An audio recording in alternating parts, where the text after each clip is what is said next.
afternoon to all others who are joining from rest part of the world. Today, our guest speaker for the day is Dr. Stephen Pipe from Michigan, USA, and he's going to lecture us on new therapies for hemophilia. This webinar is brought to you by Mumbai Hematology Group, supported by Novo Nordisk, Accurent, Lucien, and Nirvin Life Sciences, and managed by Perfect Square.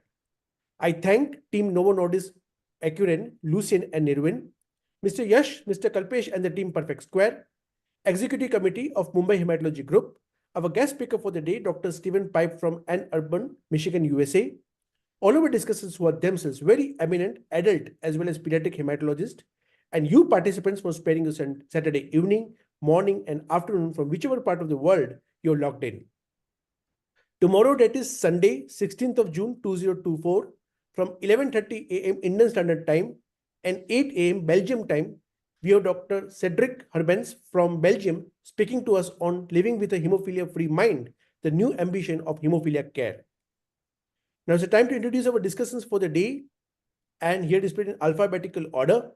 To start with, we have Dr. Abhinit Deshmukh from Saidri Hospitals, Pune, Dr. Abhi Abraham from Christian Medical College, Vellore, Dr. Aditya Jandial from Hobi Baba Cancer Hospital and Research Center, Mulanpur, Punjab, Dr. Aishwarya Raj from Shelby Multispecialty Hospital, Ahmedabad, Dr. Amber Garg from DKS Hospital, Raipur, Dr. Ami Patel from Blood and Cancer Institute, Surat, Dr. Pawan Kumar Singh from Sanar International Hospital, Gurugram, Dr. Dipjyoti Prusti from Tata Steel Medical Hospital, Jaipur, Jajpur, Odisha, Dr. Fahima Hassan from United Institute of Medical Sciences, Prayagraj, Dr. Geeta Vidyadharan from Karnikos Laboratory, Kochi, Dr. Girish Kamath from SDM College of Medical Sciences and Hospital, Dharwad, Dr. Gopinathan M from MGM Healthcare, Chennai, Dr. Govind Patel from Dr. SN Medical College, Jodhpur, Dr. Madhura Tinaikar Deshpande from Bharati Vidyapit Medical College and Hospital, Pune, Dr. Narendra Kumar Chaudhary from AIIMS, Bhopal, Dr. Sudhir Mehta from SMS Medical College, Jaipur, Dr. Vishwadip Kushu from AIIMS, Nagpur, Dr. Yogalakshmi Sivaprakasham from Star Hospitals, Hyderabad, Dr. Yogendra Siv Yadav from AIIMS, Bhopal. Now it's the time to introduce our guest speaker for the day. We have with us Dr. Stephen W. Pipe from Michigan, USA. Dr. Stephen Pipe is the Lawrence A. Boxer Research Professor of Pediatrics and Professor of Pathology at the University of Michigan, Ann Arbor, Michigan, USA. He is the Medical Director of the Pediatric Hemophilia and Coagulation Disorders Program and Medical Director of the Special Coagulation Laboratory. His clinical interests include bleeding and thrombotic disorders as well as congenital vascular anomalies. He also directs a basic research lab investigating coagulation factor 8 and the molecular mechanisms of hemophilia A. He has been actively involved in various clinical trials with novel therapeutics for hemophilia, including gene therapy. He was a 2015 recipient of the Leadership in Research Award from the National Hemophilia Foundation. He has served on the board of directors for the Hemostasis and Thrombosis Research Society, as chair of the board of directors for the American Thrombosis and Hemostasis Network, and most recently as chair of the Medical and Scientific Advisory Council to the National Bleed Disorders Foundation. And today he's with us and he's going to lecture us on new therapies for hemophilia. Well, thank you so much. Over to you, sir.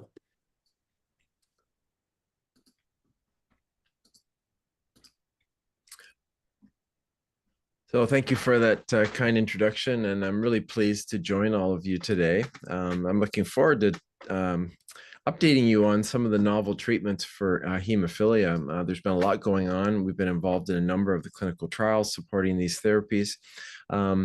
Just going to very glancingly mention gene therapy, because I think that really deserves its own webinar, but I'm glad to see that you're going to be having a session from Dr. Hermans maybe next week, and I'm sure he will give you a lot more details related to some of the principles of gene therapy.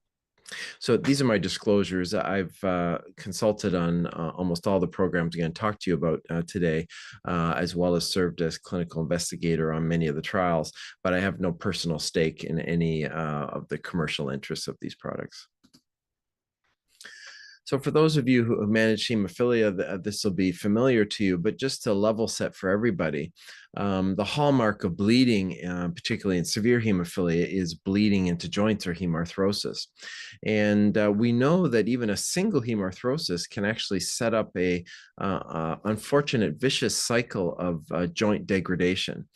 The acute clinical manifestations are clearly apparent to the patient with swelling, stiffness, pain, distension of the joint. However, because of the deposit of the joint, there is a reaction, inflammatory reaction to the blood that sets up production of tissue destructive enzymes and cytokines, as well as neovascularization, and synovial hypertrophy becomes a more chronic phase coming out of acute hemarthrosis. And because of particularly the neovascularization, this makes it even more likely for further bleeding to occur, which is what drives this continued cycle of hemarthrosis and synovial hypertrophy, ultimately resulting in joint destruction. And so the only way to abrogate this vicious circle is effective prophylactic therapy. Now, the treatment for hemophilia has been evolving. Of course, prior to the 1940s, most people with hemophilia did not even reach adulthood. But in the 1960s, with the availability of plasma-derived products, this drastically reduced mortality. And then the ability to derive lyophilized plasma-derived products allowed for home infusion and advancing prophylaxis. And this markedly improved the well-being of patients on a global scale who had access to these products. Because of the concern about transfusion-transmitted disease, it was very timely in the early 80s that the gene for factor VIII was cloned along with factor IX, and this opened up the recombinant era. And then really for the next several decades, recombinant factor VIII products have overall improved the safety of replacement therapy. We've been able to use this platform to do bioengineering strategies on these recombinant molecules, particularly to extend their half-life. And now we have the first wave of non-factor therapies to reduce the burden of prophylactic therapy. And we're still looking forward to the continued implementation and advancement of gene therapies, as well as additional factor and non-factor therapies, some of which are still under clinical investigation. So these advancements in hemophilia really have enabled more effective management for many people with hemophilia, but there's no particular product that will be able to suit everyone and all of their pathophysiologic needs. For the factor VIII and factor IX clotting factor concentrates, we still have availability of plasma-derived and recombinant clotting factors. These can roughly be divided between the standard half-life agents and the extended half-life agents, those that have undergone some bioengineering. Of course, the primary complication of replacement therapy has been the development of inhibitors to the replacement proteins. And for those where the inhibitors cannot be eradicated, we have to rely on what are called bypassing agents. And we have a plasma-derived version, which is the activated prothrombin complex concentrate, and a couple of different versions of recombinant 7A. But for several years now, most geographies have now been able to get access to the first wave of non-factor therapies, this in the form of a factor VIII mimetic. These products are unique in that they're very effective for prophylaxis, but for breakthrough bleeding, we still have to rely on either the clotting factor concentrates or the bypassing agents. One of the biggest advantage of the non-factor therapies you'll see is because they share no structural homology to factor VIII, they can be effective for prophylaxis for hemophilia A with and without inhibitors. So if we look at the overall benefits of factor replacement therapy, which has been the backbone of treatment for hemophilia for many decades, we're replacing what is missing. It retains the natural regulation of these clotting factors. There's a wide therapeutic window, which makes a high degree of safety and efficacy, particularly in the outpatient setting. And we have experience of efficacy of these products in almost any clinical scenario. And we have the availability of laboratory monitoring. But this therapy is not without risks. The peaks and troughs of IV therapy with these products do not mimic normal physiology.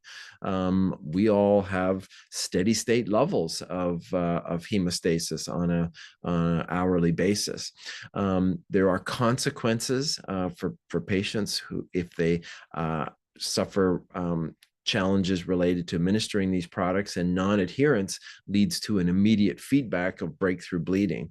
And despite even aggressive optimization of these therapies, this has not abrogated the adverse joint outcomes completely in all patient groups. There's a high therapeutic burden to this strategy, and in many geographies, a very high cost.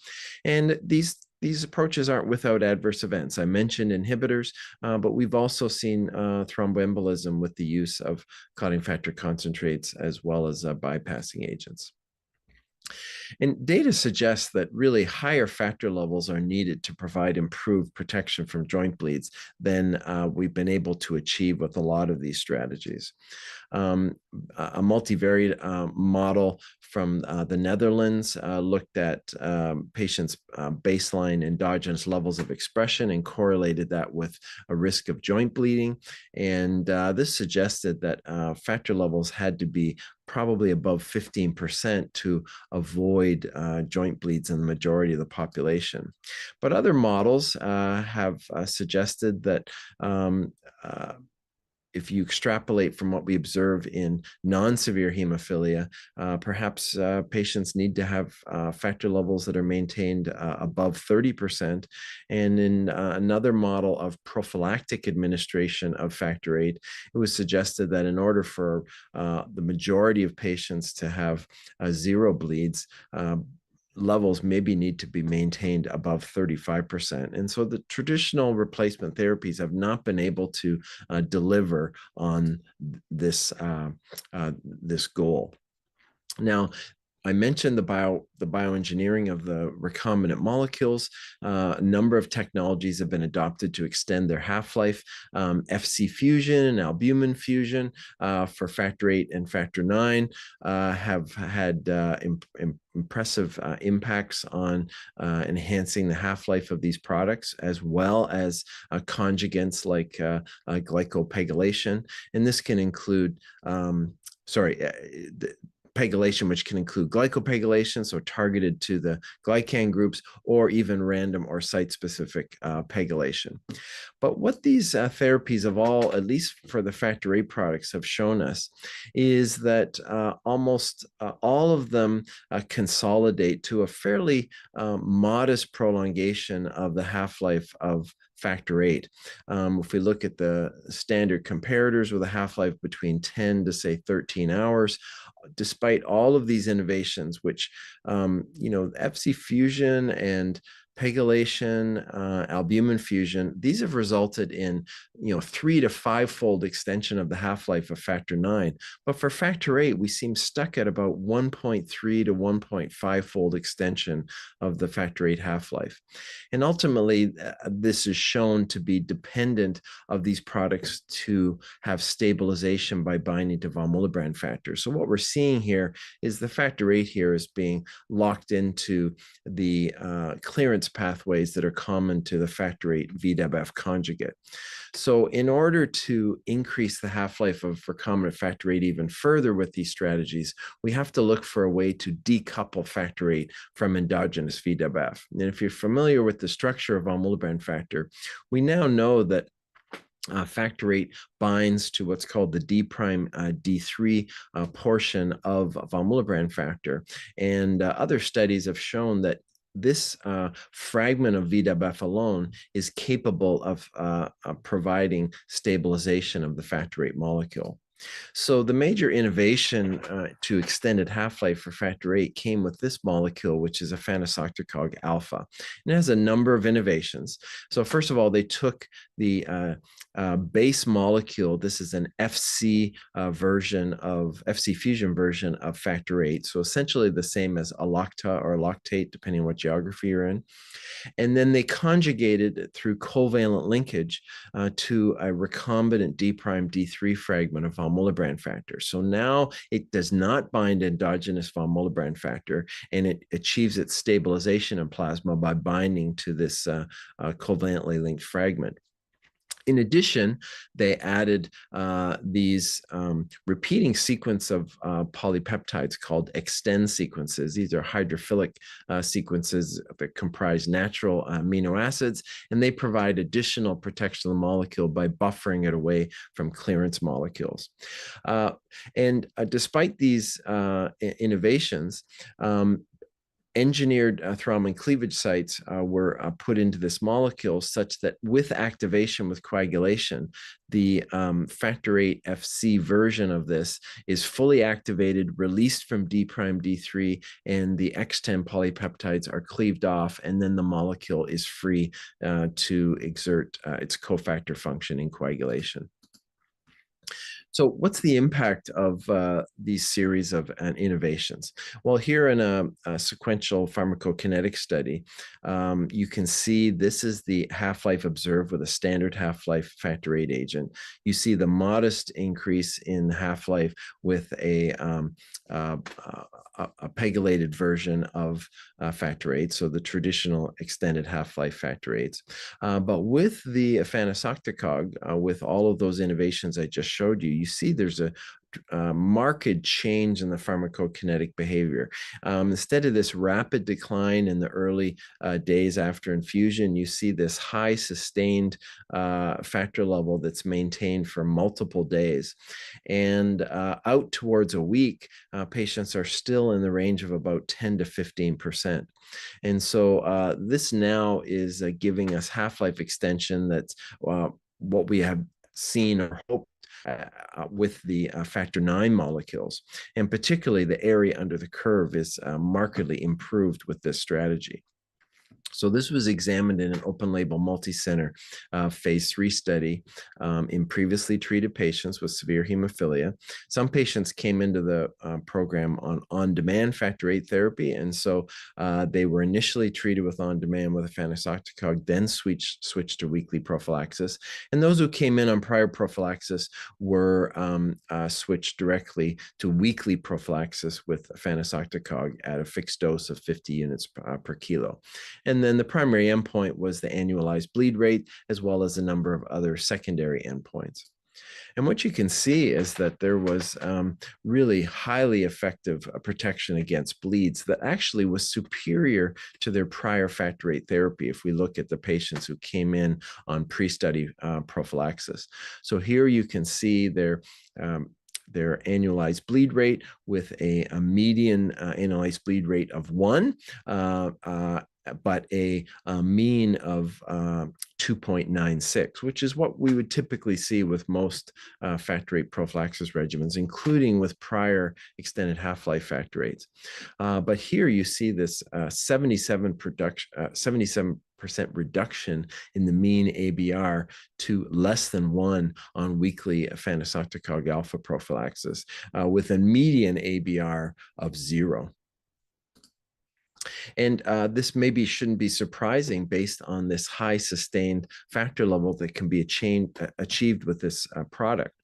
So here you can see the cohort of patients, both in the first week after dosing and then after being on this product for 6 months. There was really no change in the pharmacokinetics. And you can see that through the first 3 to 5 days, they are still in the non-hemophilic range, roughly above the 40% level, and reaching a trough level of 10 to 15% by day 7. And if you think about those prior targets I showed you, this is really getting closer and closer to the bar of being able to hopefully abrogate almost all joint bleeding for most patients. This has also now been explored in the pediatric population in children under 12 years of age. Now, these children all came in on prior prophylaxis and were moved directly to once weekly prophylaxis with a fanosoctocog. And if we look at the outcomes, first of all, there was no factor VIII inhibitors detected over the course of the study. So with all of those innovations and all those conjugations, this did not increase the immunogenicity of the molecule in this study. And again, the pediatric patients had really excellent bleed protection with mean ABRs that were close to 1 or less than 1, and really not much of a difference across the different age strata of less than 6 years or between 6 to 12 years. You can see the majority of patients are reporting 0 bleeding episodes, but particularly good control at achieving 0 joint bleeds and 0 spontaneous bleeds. So I would say that's sort of the pinnacle of what we've been able to achieve with bioengineering of the clotting factor concentrates. But what about the non-factor therapies that I mentioned? So emicizumab is a substitution therapy for hemophilia A and really allows us to use factor VIII avoidance, which is particularly important if you have a history of an inhibitor. It's demonstrated superior bleed protection to factor VIII prophylaxis. It's had a positive effect on health-related quality of life and really achieved unparalleled health equity advance for persons with hemophilia A with inhibitors who previously did not have any good options for regular prophylactic therapy that was highly effective. There are some risks with this therapy. It does not treat acute bleeding events, so you have to still rely on clotting factor concentrates or bypassing agents for breakthrough bleeding or for surgery or after major trauma. There's also a ceiling effect for its efficacy, which means giving more and more of this does not necessarily improve its hemostatic potential. And it does not provide sufficient hemostasis for all traumatic injuries or surgical interventions. It does dramatically reduce the therapeutic burden, however, not the cost in most geographies.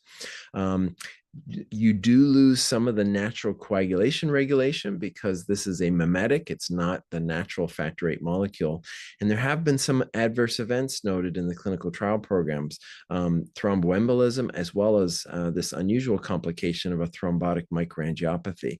This has now been attributable to concomitant treatment with the APCCs that I mentioned before, that specific bypassing agent, and it's recommended to avoid the use of those agents while on emicizumab prophylaxis, or at least use reduced doses and reduced duration.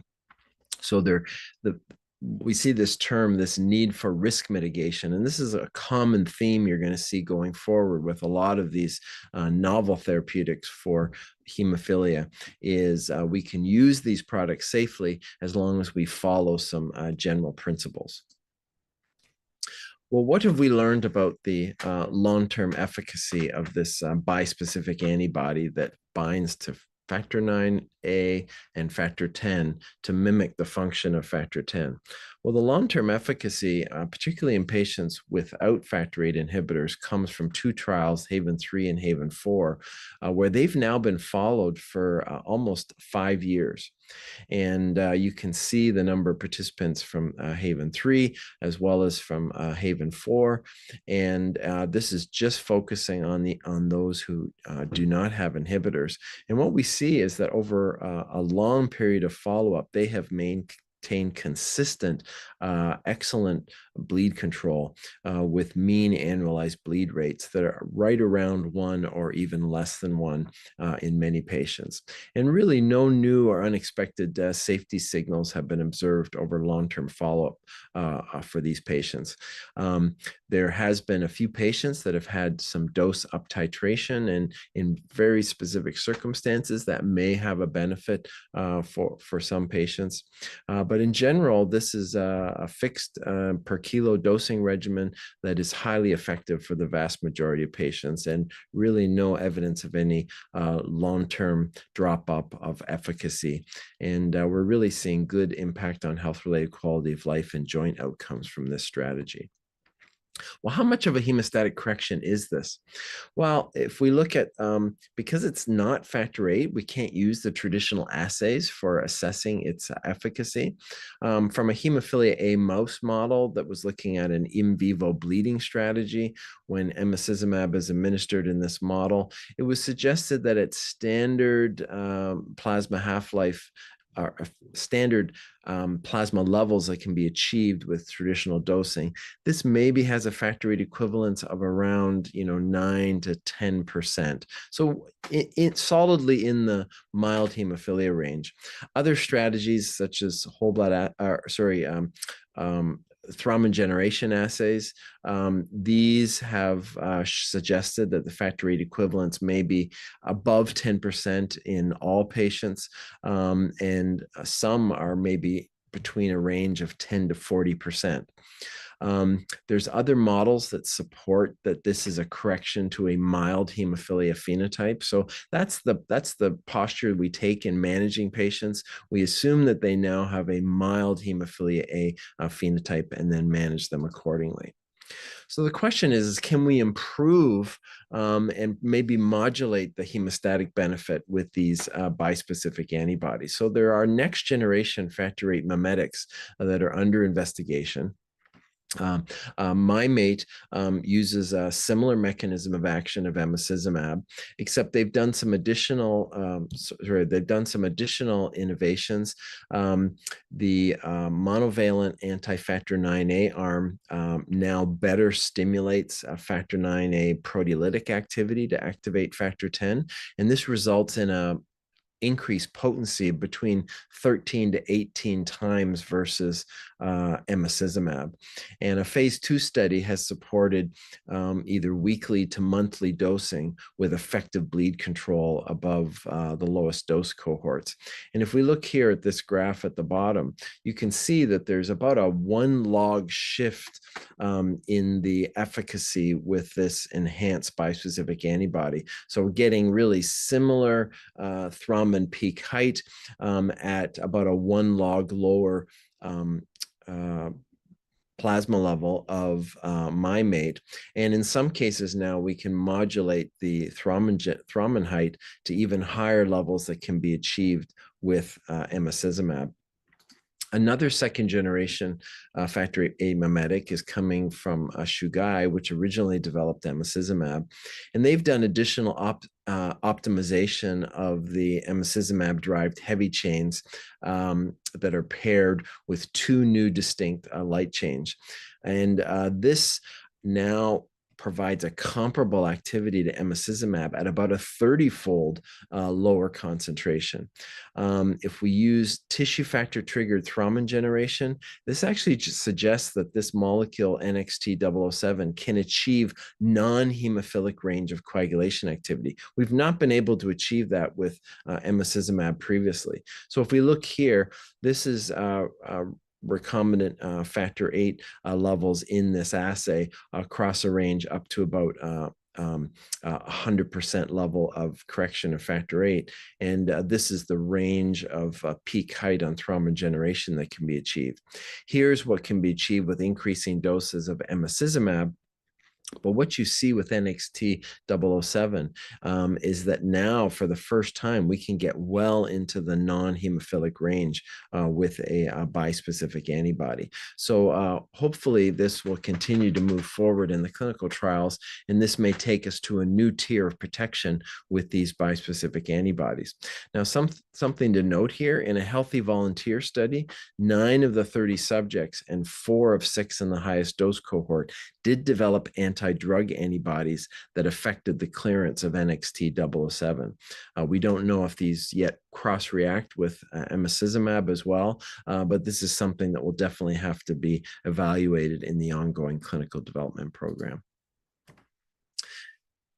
Now, I'm going to talk to you about a number of other non-factor therapies that I think really offer some interesting options for patients. They really share key similarities that I think can improve the management of people with hemophilia. First of all, they're only used for prophylaxis. So general principle again, these are all going to require concomitant use of other hemostatic agents for any breakthrough bleeds and or surgeries. They don't, since they're acting on what I'm going to show you is the inhibiting the anticoagulant pathways instead of being replacement therapy, they are effective in hemophilia A or B with and without inhibitors. So this is now providing a platform of therapy that could increase the number of treatment options, regardless of what form of hemophilia you have, and regardless of whether you've had prior challenges with inhibitors to replacement therapy. They provide steady state levels when they're on regular prophylactic therapy with these agents. So no peaks and troughs between the doses like we see with traditional protein replacement therapy. In general, they can all be administered subcutaneously, which reduces the burden for the patient. And they also most often are used with a reduced frequency of administration compared to factor replacement therapies or even other bypassing therapies. So what's the principle here? Well, this is looking at a thrombin-centric view of coagulation, where you have a mix of plasma procoagulants that are balanced by the natural anticoagulants. These are familiar to most of you: tissue factor pathway inhibitor, antithrombin, activated protein C. And if we're in a normal balance, then we're not having excessive thrombosis or bleeding at any given time. And if there is a challenge to the clotting system, you can generate enough thrombin in order to form a stable clot. Well, when you're deficient, the key procoagulants like factor VIII or factor IX, you still have the full effect of the natural anticoagulants. So this changes the balance. You are now unable to generate sufficient thrombin in order to form a stable clot. And so this shifts the balance towards a bleeding phenotype. What you can do without replacing factor VIII or factor IX is you could reduce the activity or the levels of the natural anticoagulants, and that would restore thrombin generation and allow for proper clot formation. And so that's the principle, is we're acting here on the natural anticoagulant pathways with these new strategies. So let's start with anti-TFPI strategies. Again, we're aiming to restore thrombin generation in persons with a hemophilia without replacing factor VIII or factor IX. TFPI is a Kunitz type serine protease inhibitor. It downregulates the generation of factor 10A and 7A tissue factor, and then in turn thrombin generation. So this is a good target to try to enhance thrombin production. The agents that are used to target TFPI are generally monoclonal antibodies. And so these have a high bioavailability when administered subcutaneously. They exhibit stable pharmacokinetics. And as I said, they can be used in persons with hemophilia A or B with or without inhibitors. There are some challenges. We lose the ability to really assay the effect of these agents because we really don't have an assay to measure TFPI. There is some concerns about, well, what happens if you knock down TFPI levels? Doesn't this increase your risk of VTE? Well, that would be true in a patient who has normal physiology, but in the context of severe hemophilia with a marked impairment of thrombin generation, this provides a level of safety as long as we don't overshoot. And in some cases, these monoclonal antibodies exhibit a target-mediated drug disposition, which changes the pharmacokinetic behavior of the molecule. And so at least in one case, you'll see that more frequent infusions are required than you would normally expect from a monoclonal antibody. There is some risk of anti-drug antibody development as observed in the clinical trials as well.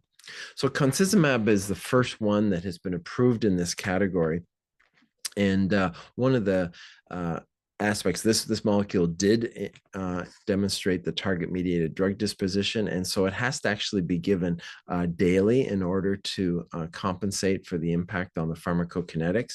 But what Novo has done is developed a very slick pen delivery device with a very small needle, small volume, that really makes it quite suitable for patients to administer on a daily basis and just incorporate into their daily routine.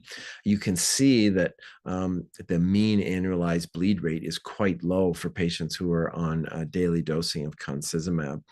There have been some safety issues, as I mentioned. There was actually a serious thromboembolic event in one recipient in this phase 3 trial, as well as 2 in a related trial.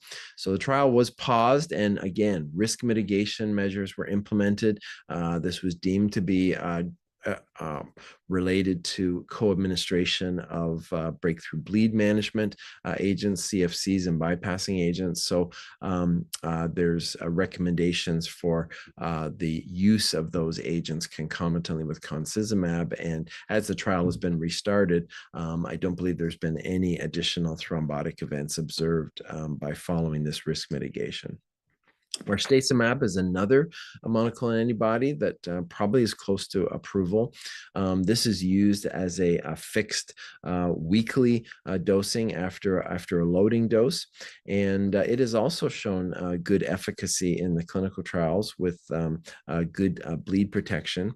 And from a safety perspective, in this trial, they actually have not observed any thromboembolic events. Actually, the only thromboembolic event that was observed was actually in a patient who was on routine prophylaxis with factor products. And so again, we see this risk of anti-drug antibodies. This was observed in 23 of the 112 participants, but the titers were low, and they resolved in 22 of the patients by the end of the study without consequence. So just something to be watching with continued evolution of this clinical development program. Antithrombin's the next one we're going to talk about. This is one of the other natural anticoagulants, and it's a major physiologic inhibitor of thrombin.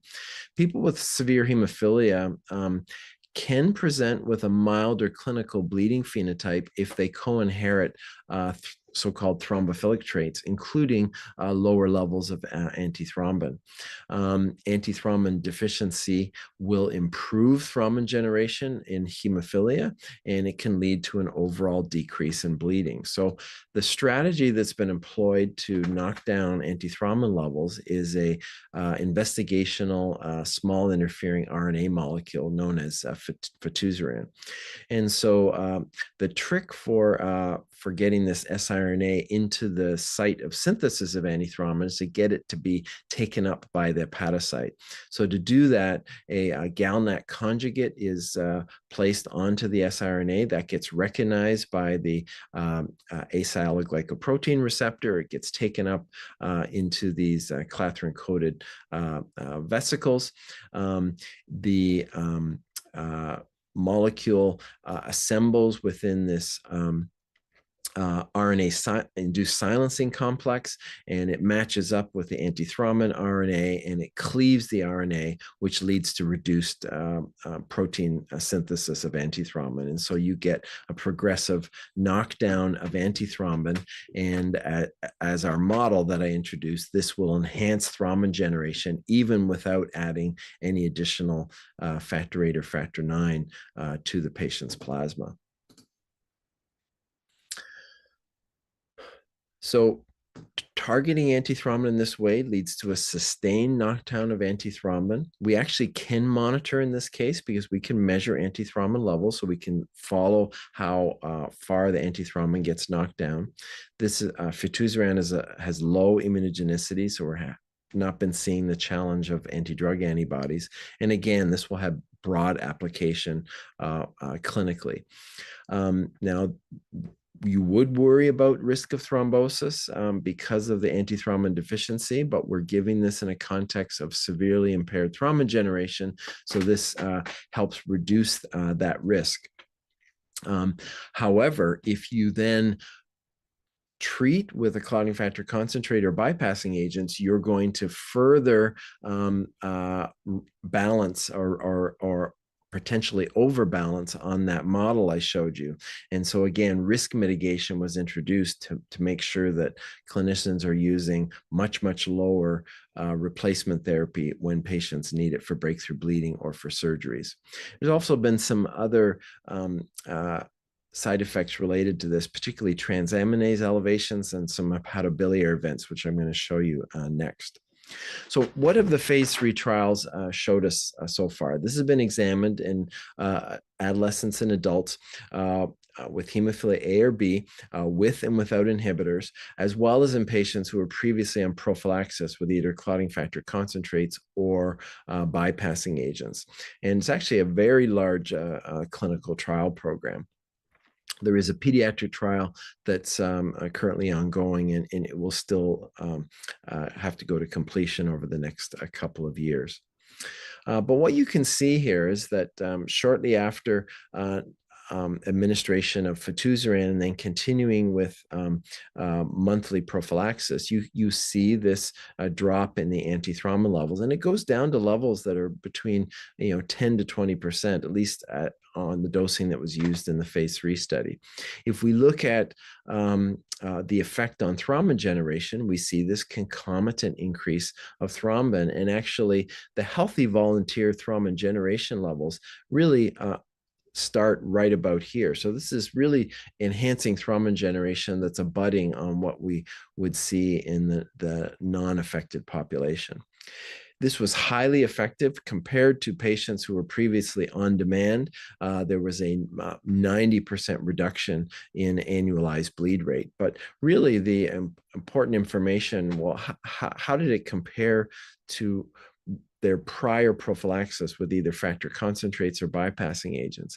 This was the median observed annualized bleed rate in these patients of 4.4. You can see that it was a minority of patients that experienced zero treated bleeds on their prior prophylaxis, but on fitusiran prophylaxis, that median observed ABR was 0, and now the majority of individuals were experiencing zero treated bleeds. So across the phase 3 trials, these are the results. The mean AT levels had been knocked down to pretty close to about 10%. But some of the concerns came from the safety aspects of these phase 3 trials. A couple of thrombotic events in each of the trials, but not all of them, as well as I mentioned these hepatobiliary observations of transaminase elevations, and particularly notable were patients who had transaminase elevations above 3 times the upper limit of normal. And so the question is could there be some further risk mitigation to optimize the safety benefit profile? Now, all of this prior experience in the phase 3 trials had been with fixed dosing on fitusiran at 80 milligrams monthly. So what was done is highlighted these 3 primary safety issues: the thromboembolism, elevated transaminases, and other biliary events such as cholecystitis and cholestasis. And so the question is, could we reduce the amount of knockdown of antithrombin, still maintain some efficacy for bleed protection, but perhaps improve the safety profile related to these events? Some analysis of the data had suggested that individuals who spend more time, particularly less than 10% on antithrombin levels, had more risk of these events. And this now has been demonstrated in a presentation on a revised dosing regimen at the EHAD meeting just a few months ago. So here's what the revised antithrombin-based dosing regimen looks at. And so instead of that original dose regimen of 80 milligrams monthly, patients start at 50 milligrams every 2 months. And then if their levels are not sufficiently knocked down, they can go up to 50 milligrams monthly, or even potentially back to the original dosing regimen. If their knockdown is too low on 50 milligrams every 2 months, they can go down to 20 milligrams every 2 months and maybe 20 milligrams monthly. But if even at 20 milligrams every 2 months, their AT levels are still too low, then they're discontinued from therapy. So this has now been examined in a open label extension study. And with this new antithrombin dosing regimen targeting AT levels between 15 to 35%, the majority of individuals were able to hit that range of 15 to 35%. The mean level in this open label extension was 23.5% antithrombin levels. Almost 80% of the patients were on an every 2-month dosing regimen at final dosing, and 94% of the patients just required either none or one dose adjustment after starting at that 50 milligrams every 2 months. So when you think about this, this is now 6 subcutaneous doses of prophylaxis providing continued efficacy over a 12-month period. So what was the impact? Well, first thing we see is that if we look at thrombotic events, there was a further substantial reduction of thrombotic risk in this antithrombin-based dosing regimen compared to the original dose regimen.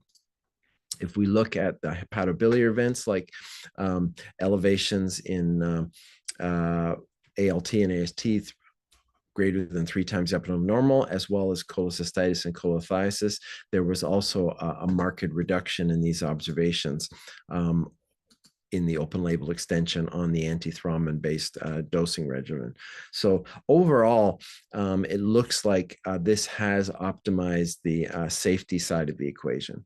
Well, what about on the efficacy? Well, remember, the antithrombin level is not knocked down as far, and there seems to be a direct correlation between antithrombin levels and the observed ABR.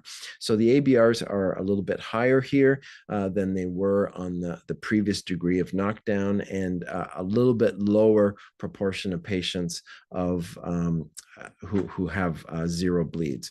So remains to be seen whether this will be the protocol that would be used going forward in a commercial setting, or whether there's still opportunities for continued optimization for patients who still are having maybe too much bleeding on this revised regimen.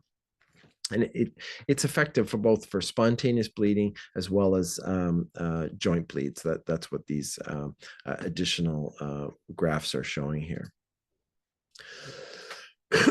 It clearly was superior to on-demand regimens in both the inhibitor and the non-inhibitor participants. So a 73%, 71% reduction in mean ABR observed compared to either bypassing agent or a clotting factor concentrates on demand.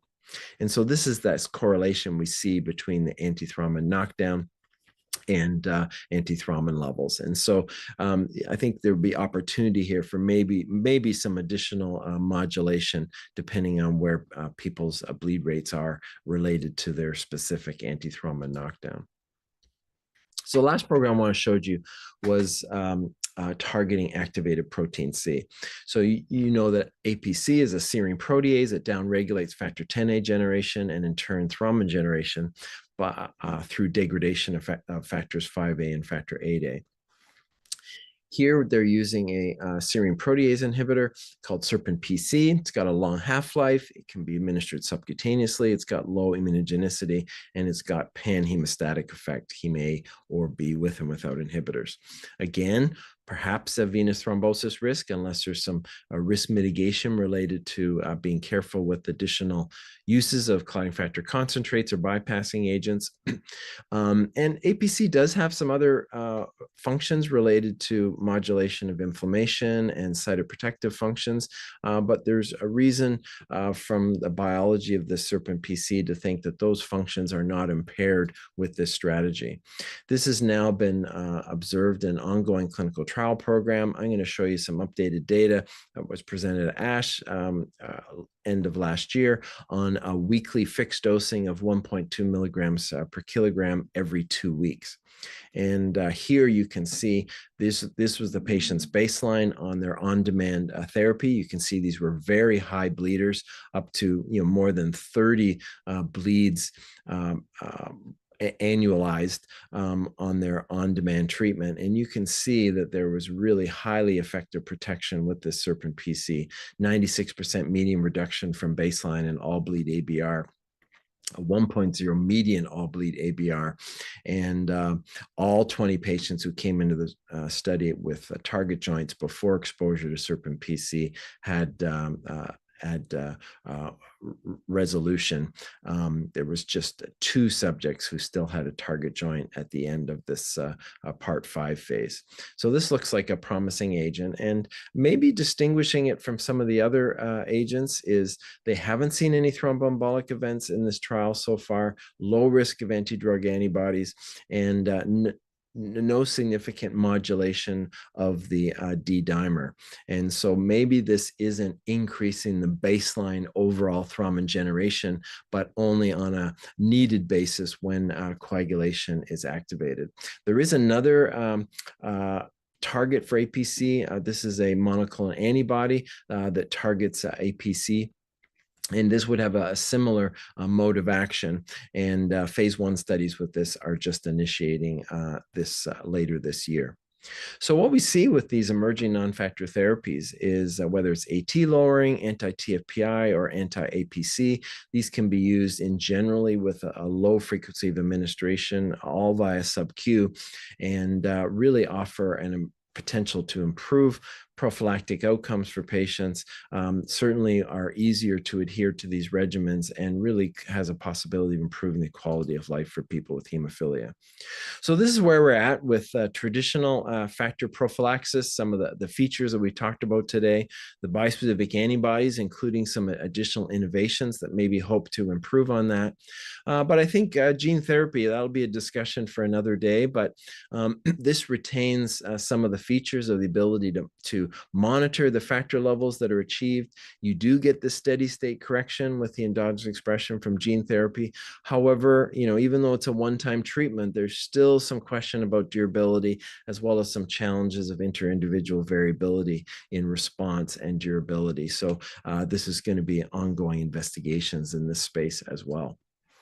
So these are the different eras of therapy that we've talked about today, and some of the tools that have allowed us to achieve that. And we've touched on a number of the different, at least, safety concerns that we have to be aware of with these strategies. So with that, I'd be happy to stop, and I'll look forward to some questions about some of these exciting novel therapeutics for hemophilia. Thank you, sir, for that fantastic and lovely lecture. It was a great learning from you, sir. Thank you so much. It was fantastic, sir. I request all our discussants now to please put the raise hand sign so that we can start our question answer session with Dr. Stephen Pipe.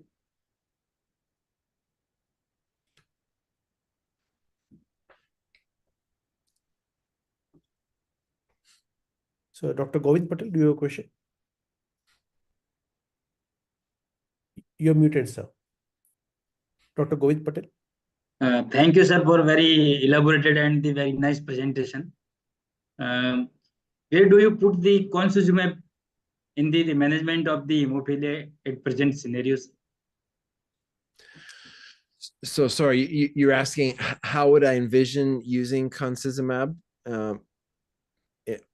for different scenarios of clinical patients? Is that what you're asking? Yeah. So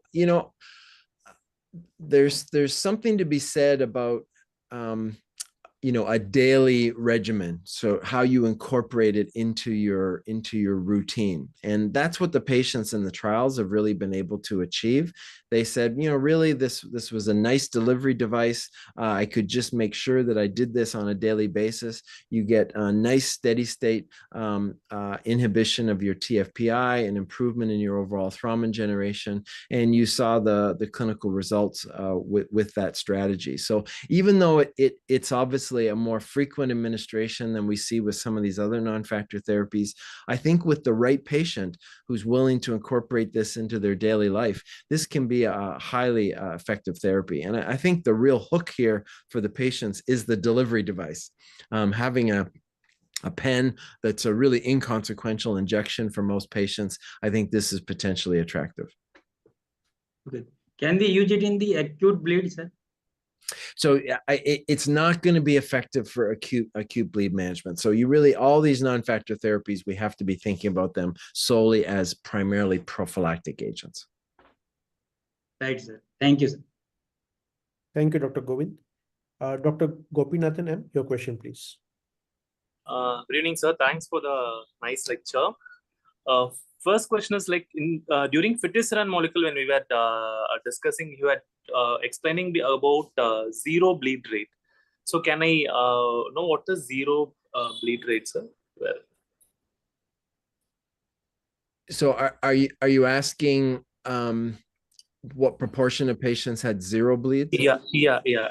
Yeah, so on the original dosing regimen, it was very effective. We saw, 2/3 of the patients roughly having zero treated bleeds, and a particularly very low rate of joint bleeds, which is obviously the goal of this type of therapy. But that was on the original dosing regimen of 80 milligrams with that knockdown to antithrombin levels to very low levels of roughly 10 to 11%. In the revised antithrombin dosing regimen, what we're seeing is we did improve the safety profile, but we maybe lost some of the efficacy because we've allowed the antithrombin levels to come up to that 15 to 35% range. My point is that's a really wide band of antithrombin knockdown. So I think there's opportunity. Maybe some patients are perfectly fine with average AT level knockdown to 25%, which is close to what was observed in the trial. But if I had a patient at 25% level and they were bleeding at a rate of, that I thought was unacceptable, I would hope that there's an opportunity to maybe dose titrate them, knock down their antithrombin a little bit lower, and see if we can improve the overall efficacy. We didn't do that in the open label extension because we had to just follow this strategy as I outlined in the trial. But I think clinically, maybe in the commercial application of this, maybe we'll have a little bit of leeway in trying to do additional dose optimization for patients. Second question that I have is not directly related to hemophilia. So many times we come across ICU consults where we have diffuse mucosal bleeds. Like it's not in a non-hemophiliac patient. When we have encounter, mostly it happens during the whenever the sepsis is typically triggered with MODS or some other hepatic dysfunction. So in these cases, how do we see use of this non-factor therapies? Are there any trials going across? Yeah, no, I don't think so. I mean, I think these are such specific modes of action related to the defect of severe hemophilia. And I think the risk potential, particularly for the non-factor therapies, the risk in those scenarios, as you said, would just be too high on the thrombosis side of the equation. So I think we can envision that. The most exciting thing I've seen moving away from a congenital bleeding disorder is with emicizumab for acquired hemophilia. And we've now seen several published trials that have shown that this is a highly effective bleed protection during the acute phase of presentation with acquired hemophilia. And it allows you to buy time to then get the immunosuppressive started for the patient and try to eradicate their acquired inhibitor. So that's at least the only example that I can think of where emicizumab has been used in a non-congenital bleeding disorder setting. Thank you. Thank you. Thank you, Dr. Gopinathan. Dr. Aishwarya Raj, your question, please. Thank you, sir. Besides emicizumab, are the other drugs have been seen to be equally effective in patients with inhibitors? Yes. So there really doesn't appear to be any distinguishing aspect of their efficacy, whether you have hemophilia A or B with or without inhibitors. What's going to influence the outcomes in these trials is the status of the joints and the bleeding phenotype of the patients. And of course, many of these inhibitor patients, depending on the geography where the trials are being conducted, some of them had horrible joint status because they've never had access to prior prophylactic therapy. And so you can't expect the same bleed outcomes and joint outcomes in those category of patients versus a patient who's maybe been on primary prophylaxis their whole life and then transitions to these agents. So I think you should keep that in mind when you're evaluating the outcomes in these trials. I think it's very hard to compare the trials between the trials when they're different populations of patients, different degrees of pathology. Thank you, sir. Thank you, Dr. Aishwarya. Dr. Narendra Chaudhary, your question, please.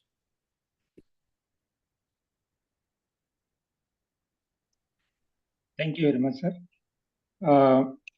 My question is whether we can use emicizumab in other factor deficiencies also, like factor 8 and factor 9 deficiency we can use, and it activates factor 10 mediated thrombin generation even in factor 9 deficiency.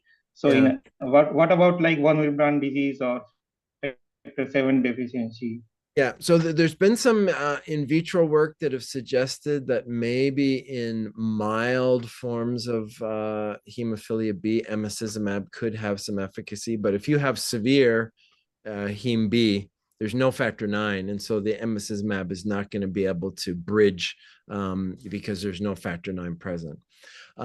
It is effective in von Willebrand's. In fact, years ago, we put the first patient, we had a severe von Willebrand patient with an inhibitor to von Willebrand who was just using bypassing agents for managing bleeding and trying to have a form of prophylaxis. We put him on emicizumab primarily to correct the factor 8 deficiency component of his disease. And actually all of his bleeding responded highly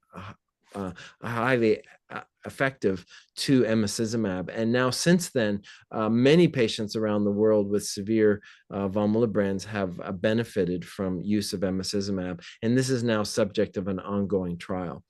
The non-factor therapies that I think give us the best hope for other rare bleeding disorders, any of the rare bleeding disorders that have a thrombin defect, so a thrombin generation defect, I think they are potentially modifiable with drugs, for instance, like emicizumab, TFPI knockdown, anti-APC. I think all of them potentially could be used for these other rare deficiencies, and we'll look to seeing how clinical trials move forward. I see a few questions in the meeting chat. Maybe I can address quickly. Yeah, I'll just ask you, I'm just going to speak to you, sir. Yeah. So the question, Dr. Narendra Chaudhary, you have? Fine. So we have some questions from the audience. Dr. Sinvin wants to know that, is there any new therapy other than factor concentrates to be used in peri-operative patients? Well, I'll tell you, that drug I showed you, efanesoctocog, that gives the high sustained factor 8, this has now been our preferred therapeutic for surgical management. And it's primarily because of that high sustained levels in the non-hemophilic range. We're now striving to use that in all of our surgical procedures in hemophilia A, because it just reduces the amount of factor that a patient needs, and it gives us nice, even, high sustained correction of hemostasis in the non-hemophilic range. And I think we're going to see that this is really a much more attractive way to manage patients with major surgery, as opposed to the repeat bolus or even the it's like the IV infusions that we've used, like continuous infusion of factor 8 or factor 9, which has been kind of cumbersome in the clinical setting. And actually, we have some experience where patients can give themselves a dose at home of the efanesoctocog, show up first thing in the morning to the surgical center and have their surgery, and no need for any additional IV infusions at the hospital site. So I think you're going to see more and more of that being used. That's fantastic, sir. Another question from Dr. Raj Warrior. Does treatment with any of these new therapies affect the potential outcome of gene therapy? No, and in fact, we have the first strategies of transitioning patients who are on emicizumab prophylaxis directly to gene therapy, and there doesn't appear to be any adverse consequence of that.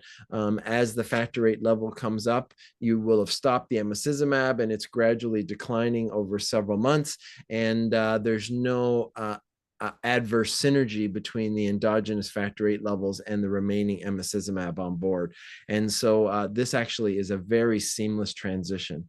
For some of these other therapies, though, I can't really envision how you would do this with fitusiran, because, of course, as the factor 8 level would come up, this would potentially risk overbalancing the patient and putting them at risk for thrombosis. So at least the transition from EMI to gene therapy is going to be very straightforward. Thank you, sir. Another question from Dr. Yogalakshmi. She has a 80 kg male. And for that, is there any data regarding using low dose of emicizumab for prophylaxis, as the cost of the drug for an 80 kg male is too huge for long-term? Yeah. Now, so you're seeing increasing number of publications supporting that low dose prophylaxis can be effective with emicizumab. The dosing that you see on label was with a goal in mind that all patients would be covered with that dosing. But we know from in vitro data and other preclinical experiments that much lower doses of emicizumab would still be effective for a lot of patients. And so I think in the right geographies, low dose prophylaxis maybe is something that has to be adopted because of the cost. But I know the company is also making that they clearly have different pricing strategies in different geographies to try to increase the availability. So I have seen firsthand that low dose prophylaxis can be effective, but I don't think it will be effective in as high a proportion of patients as the traditional dosing was. So we just have to keep that in mind. Thank you, sir. Another question she has: if a hemophilia A patient with inhibitor has a psoas bleed and not being controlled with recombinant factor 7, what can we do next? Can we give APCC? So I know the risk mitigation on emicizumab, the suggestion is that you should avoid APCCs if possible. However, it's not an absolute prohibition. And I can tell you from my colleagues and also personal experience, you can use APCCs. Just follow the dosing regimen. It's usually not more than 50 units per kilo per dose, twice a day, and try to contain the duration of exposure to the APCCs. And then if you have to use it for multiple days, you're going to have to monitor your D-dimer levels. You're going to have to monitor your hematology parameters. From the clinical trials, it's quite encouraging that if you started to see that TMA observation, discontinuing APCCs, the TMA resolves. And so that's why I think in the right situation, patient who's not responding to 7A, you can use APCCs as long as you follow the risk mitigation strategy. Great, sir. Thank you so much, sir, for that. Another question from Dr. Sitharam Anandaram. What is the factor level equivalence for fitusiran? I think it's higher than what we see with emicizumab. I showed you, that's just using thrombin generation. I think emicizumab's effect is maybe more straightforward to link to thrombin generation parameters.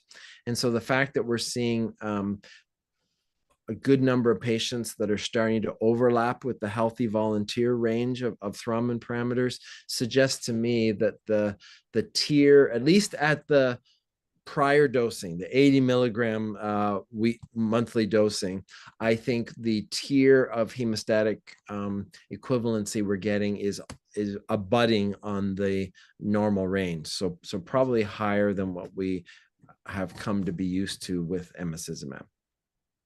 Thank you, sir. Another question from Dr. Abhinit Deshmukh. How do you manage a patient who develops thrombosis while on fitusiran prophylaxis? Yeah, so one thing I do not do is we don't reverse the antithrombin deficiency just to treat the patient. I can tell you that on fitusiran, we've been able to do anticoagulation effectively. So when you think about it, you've already modulated the thrombin generation, you've pushed them closer to the normal hemostatic range.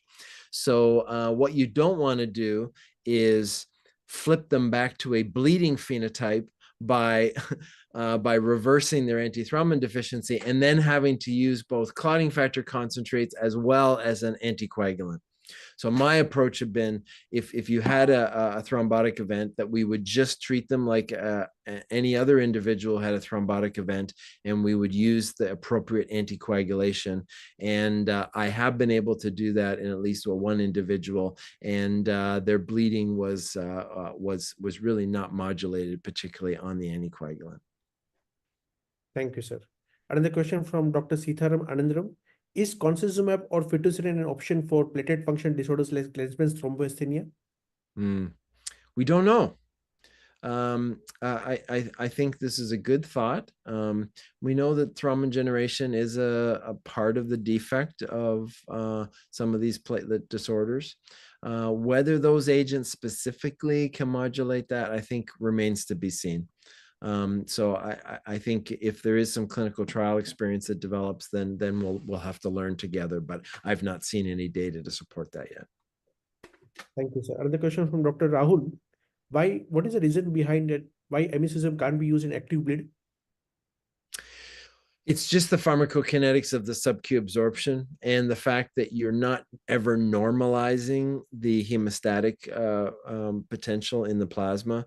So even if you gave it IV, you would maybe get a quicker onset of action, but it would be the same as a mild hemophilia. So for instance, if I have an acute bleed patient, I'm not going to correct them to a 10 to 15% range of factor, right? I'm going to move them to at least 50% or higher. And so that's why I just don't think we're going to be able to see the first generation non-factor therapies like emicizumab be used for acute bleeding. But those new drugs I showed you, Mymate as well as NXT007, because of the higher potency, I wonder if there might be some experience that is developed over time for acute bleed management. So we'll have to see. Thank you, sir. Another question from Dr. K.K. Radhika. Any trials on emicizumab prophylaxis in severe von Willebrand disease?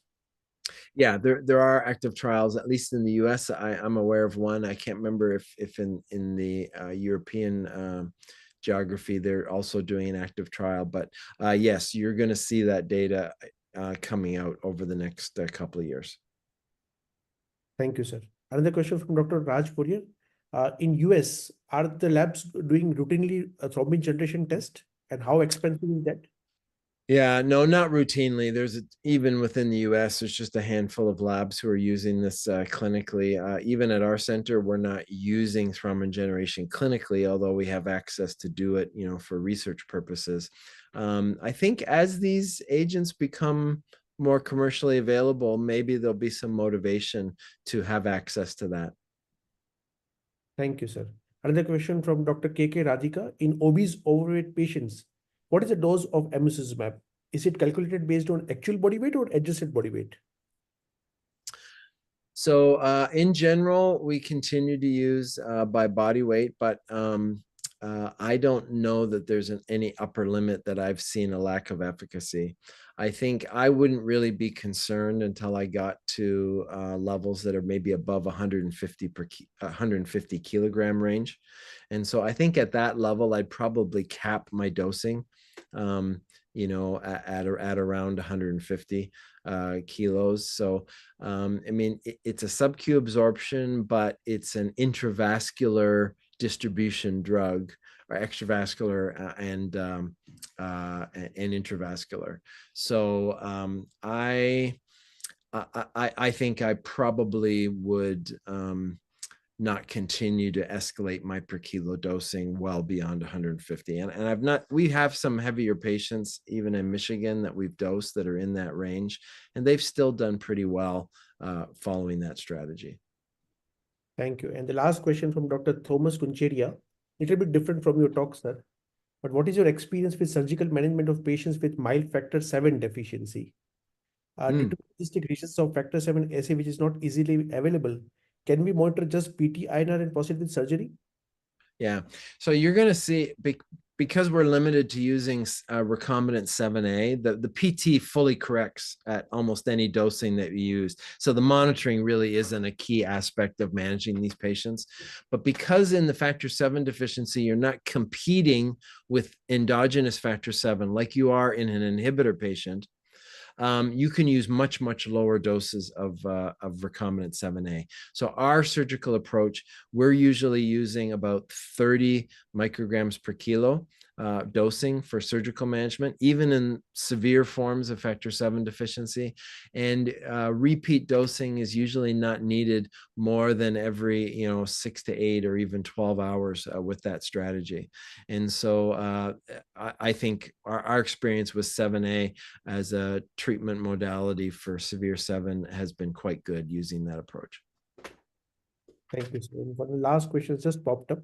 Dr. Narendra Gemawat wants to know, can if you please guide us about safe vaccination practice, whether IM, subcut, or IV protocol during these therapies?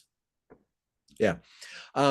If a patient's on routine prophylaxis, we recommend that you follow standard prophylactic regimens, standard vaccination regimens. So if it's better efficacy given IM, they give it IM. Well, all we recommend in the babies is that you keep pressure on the site for 10 to 15 minutes after the injection to reduce the risk of muscle hematoma, etc. We've been doing that for years in severe hemophilia without consequence. Thank you, sir. So I finished all the questions from the audience. Any discussants want to ask any other question to Dr. Stephen Pipe? Well, so there are no more raising signs, and I finished all the questions from the audience. So thank you so much for that fantastic and lovely lecture. It was a great learning from you, sir. And what a Thanks for wonderful the invitation. Learned a lot from you, sir. Thank you so much for being with us today. And I thank all our discussants as well as audience to join us today on this Sunday, whether morning, afternoon, or evening, from whichever part of the world you're logged in. And meet you tomorrow, Sunday, for the next webinar again on hemophilia. Thank you so much, sir. Thank you once again for a lovely lecture and wonderful discussion, sir. Okay, goodbye. Bye.